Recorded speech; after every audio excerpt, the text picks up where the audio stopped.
গোবিন্দপুর গ্রামে সব পেশার মানুষেরা খুব সুখে বসবাস করে।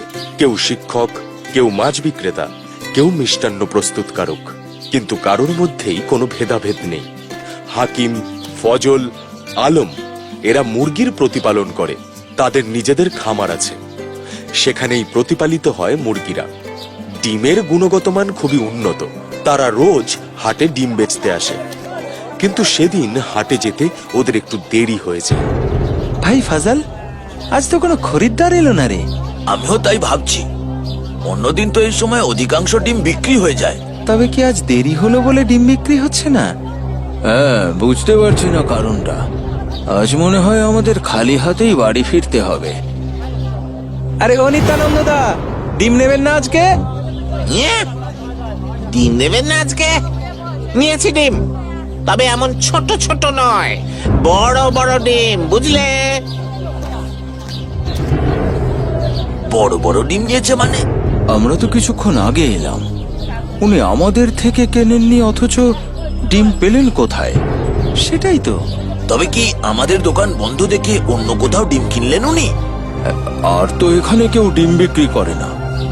ডিম নিতে হলে পাশের গ্রামে যেতে হবে। কি জানি বাবা, থাক, আজ যখন কিছু বিক্রি বাটা হচ্ছে না, তখন আর বেকার বসে থেকে লাভ নেই। চল আমরা বরং ফিরে যাই।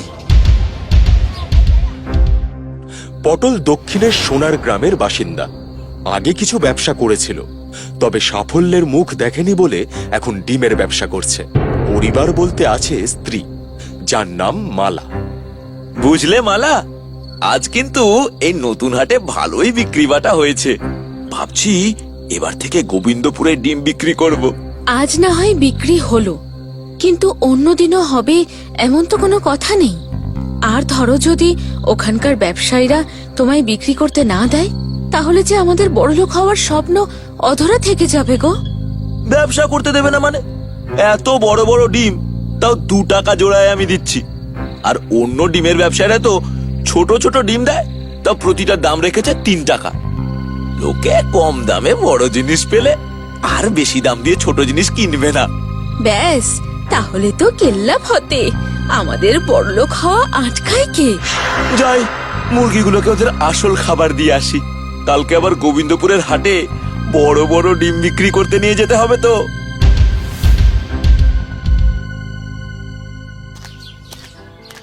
আজ তো তাড়াতাড়ি যাচ্ছি, আজ নিশ্চয়ই ডিমগুলো সব বিক্রি হয়ে যাবে। আমিও তাই আশা রাখি। আরে একদিন হয়নি বলে কি কোনোদিনও হবে না নাকি? আরে ও নিত্যানন্দ দা, আজ এত তাড়া কেন গো? আরে তাড়া থাকবে না, ডিম নেব ভাই, ডিম নেব, বড় বড় ডিম। এরকম ছোট ছোট ডিম নয়। যদি বাকিরা সবাই আগে গিয়ে সব ডিম কিনে ফেলে, তখন আমি তো দেরিতে পৌঁছে কিছুই পাবো না। তাই তাড়াতাড়ি যাচ্ছি, বুঝলে? বড় বড় ডিম মানে কি বলছেন আপনি? এসো এসো আমার সাথে, নিজের চোখেই দেখবে। চলো তো দেখি উনি কি বলছেন।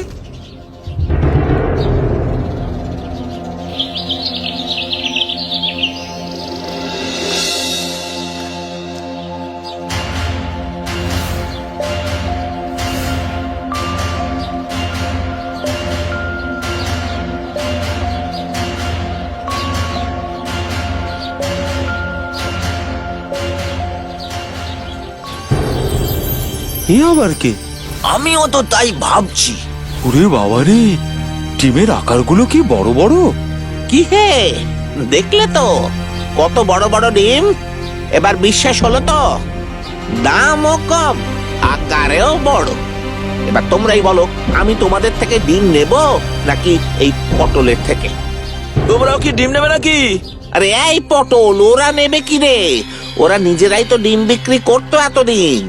কাল তুমি আসার পর আর ওদের দোকান থেকে ডিম কিনছি না বলে ওরা কারণ জানতে চাইলো, তাই ওদের তোমার দোকানে নিয়ে এলাম।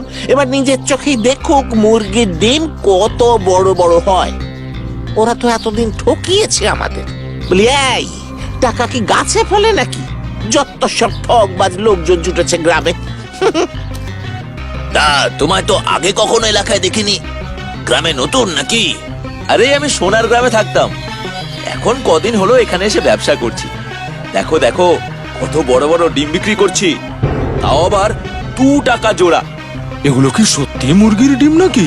কি আমি কি ঠকবাজ নাকি? বিশ্বাস না হলে যাচাই করে দেখো।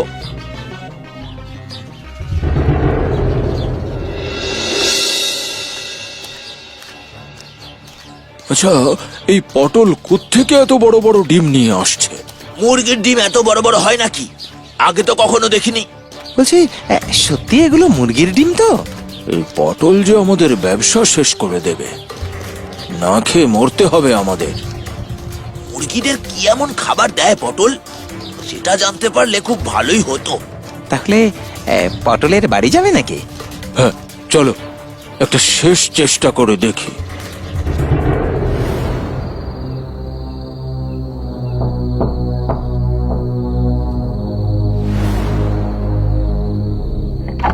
আরে তোমরা এসো এসো, হঠাৎ কি মনে করে?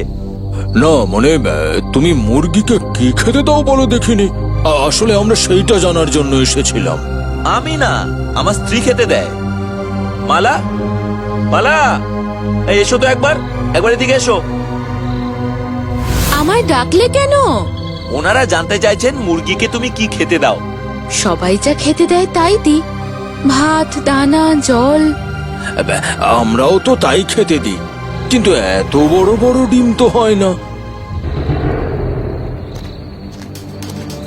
কাল যদি একবার জমিদারের বাড়িতে যাওয়া যেত, তাহলে জমিদার মশাইকে সবটা বলতে পারতাম। উনি হয়তো কিছু সুরাহা করতেন। তাই না হয় যাব।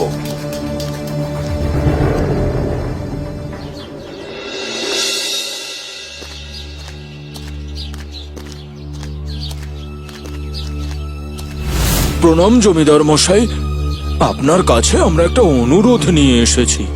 তোমরা ডিমের ব্যবসা করো না? হ্যাঁ হ্যাঁ হুজুর। বলো কি হয়েছে? জমিদার মশাই, পটল নামে এক নতুন ডিম ব্যবসায়ী আমাদের ব্যবসা করতে দিচ্ছে না। আমাদের মনে হয় না খেয়ে মরতে হবে। এবার কিছু একটা করুন জমিদার মশাই। পটল একটু আগে এখানে এসেছিল, আমি ওর মুরগির ডিমগুলো দেখেছি, বেশ বড় বড়, সাথে দামও কম। সেই তুলনায় তোমাদের মুরগির ডিমের আকার অনেক ছোট আর দামও অনেক বেশি। এক্ষেত্রে আমার কিচ্ছু করার নেই।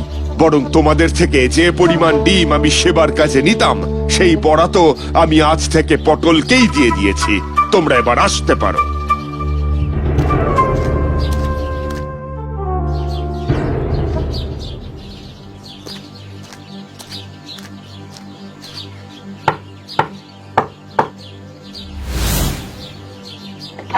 আরে কৃষ, তুমি? দাদা আপনি? আর বলো না ভাই, আমরা দুদিন ছিলাম না, এই মাত্র ফিরলাম। এদিকে বাড়িতে কোনো আনাজপাতি কিছুই নেই, তাই গিন্নি বলল তোমাদের কাছ থেকে কয়েকটা ডিম নিয়ে যেতে। রাতে ভাত আর ডিম সেদ্ধ খেয়ে নেব, কাল সকালে উঠে হাটে যাব। কি ব্যাপার, আপনি আমাদের কাছ থেকে ডিম কিনতে এলেন, পটলের কাছে যাননি? কে পটল? তার কাছ থেকে ডিম কেন কিনতে যাব তোমরা থাকতে? আসলে কয়েকদিন ধরে একটা লোক মানে পটল গ্রামে ডিমের ব্যবসা শুরু করেছে। কম দামে ইয়া বড় বড় সব ডিম বিক্রি করছে। আমাদের থেকে কেউ ডিম কিনছে না, এমনকি জমিদার মশাইও সেবার কাজের ডিমের বরাত ওকে দিয়েছে। এবার বোধহয় আমরা না খেতে পেয়ে মারা যাব। এত বড় বড় ডিম আবার মুরগির হয় নাকি? দেখে আমরাও অবাক হয়ে গিয়েছিলাম, কিন্তু কি খেতে দেয় জিজ্ঞাসা করতে বলল আমরা নাকি যা খেতে দিই ওরাও তাই দেয়। তবে আমাদের সে কথা কিন্তু বিশ্বাস হয়নি। হ্যাঁ, তাহলে তো ব্যাপারটা দেখতে হচ্ছে। আলাম কাকুর বলা ঠিকানা অনুযায়ী ওইটাই পটলের বাড়ি। লুকিয়ে দেখি ওখানে হয়টা কি। আরে ওই শিশিতে লাল রঙের তরল পদার্থটা কি?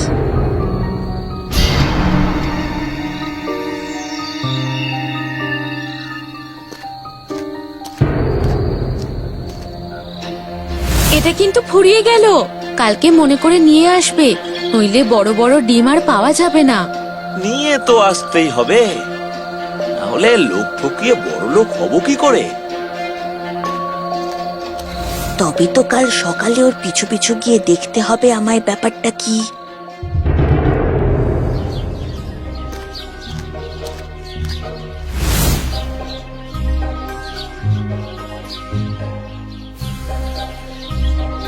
এবার থেকে একটু বেশি করে মিশিয়ে খেতে দিতে হবে ওদেরকে, যাতে আরো বড় বড় ডিম হয়, বুঝলে? এখন আসি। জমিদার মশাই, জরুরি দরকার আছে। কি ব্যাপার, কি হয়েছে? আপনি আমার সাথে এখনই চলুন পটলের বাড়িতে। ও বিষাক্ত রাসায়নিক ব্যবহার করে অত বড় ডিম বিক্রি করছে। সে কি? আমি তো কালকেই ওকে সেবার কাজের বরাতে দিলাম। যে রাসায়নিক ও ব্যবহার করছে সেটাই মানুষের শরীরে বিরাট ক্ষতি হতে পারে। আর দেরি করবেন না আপনি, চলুন। এই অতর্কিত হামলার জন্য পটল মোটেও প্রস্তুত ছিল না।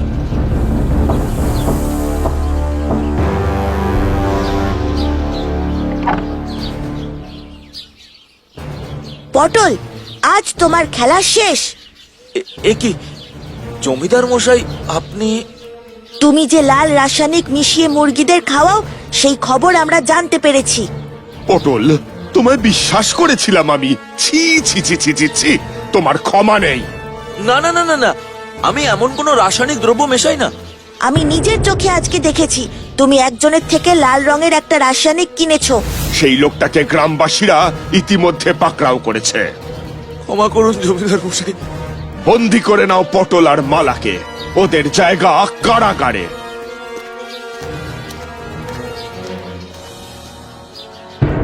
আর আলম, ফজল হাকিম, তোমাদের কাছে আমি ক্ষমা চাইছি। এবার থেকে আগের মতন যেমন তোমরা ডিমের ব্যবসা করতে তাই করবে। আমি সেবার কাজে যে ডিম কিনতাম তা তোমাদের থেকে আবার আগের মতো কিনবো। হ্যাঁ। জমিদারের আদেশে পটল ও মালার জায়গা হয় কারাগারে। হাকিম, ফজল আর আলম আবার আগের মতন ব্যবসা করতে থাকে।